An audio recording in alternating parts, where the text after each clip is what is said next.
एक बार एक धर्मात्मा राजा ने भव्य भंडारे का आयोजन किया। बड़े आदर सत्कार से उसने सैकड़ों ब्राह्मणों को भोजन के लिए आमंत्रित किया। राजा खुद ब्राह्मणों को अपने हाथ से भोजन परोस रहे थे।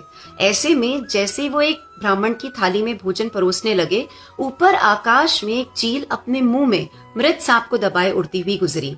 संयोग से उस सांप के विष की कुछ बूंदें उस ब्राह्मण की थाल में गिर गई और कुछ ही क्षणों में ब्राह्मण की मृत्यु हो गई। ये पूरा दृश्य यमराज जी ऊपर से देख रहे थे।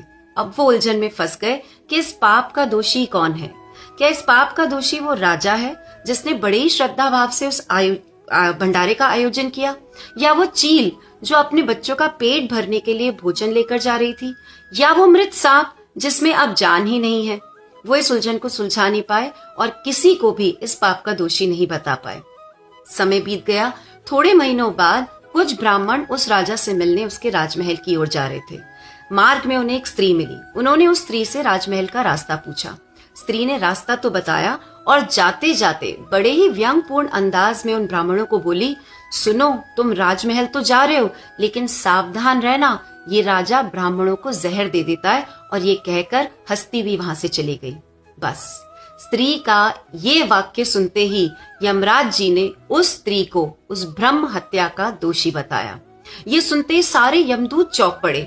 बोले, प्रभु, उस स्त्री ने तो हत्या करी भी नहीं, उसका तो इस हत्या से कोई लेना देना भी नहीं है, वो दोषी कैसे हुई? यमराज बोले, उस राजा, चील या सांप, किसी को भी उस ब्राह्मण हत्या में कोई आनंद नहीं मिला, लेकिन इस स्त्री को दूसरे की निंदा करने में, जहर बोने में अपना मनोरंजन प्राप्त हुआ। और यही पाप का वास्तविक बीज है। जब किसी की निंदा में सुख मिलने लगे, वहीं से ही पाप जन्म लेता है। तो याद रखो, पाप केवल कर्म से नहीं, भावना से भी होता है। जब आपका हृदय किसी के पतन में संतोष महसूस करने लगे, तो समझो आपकी आत्मा का पतन प्रारंभ हो गया है।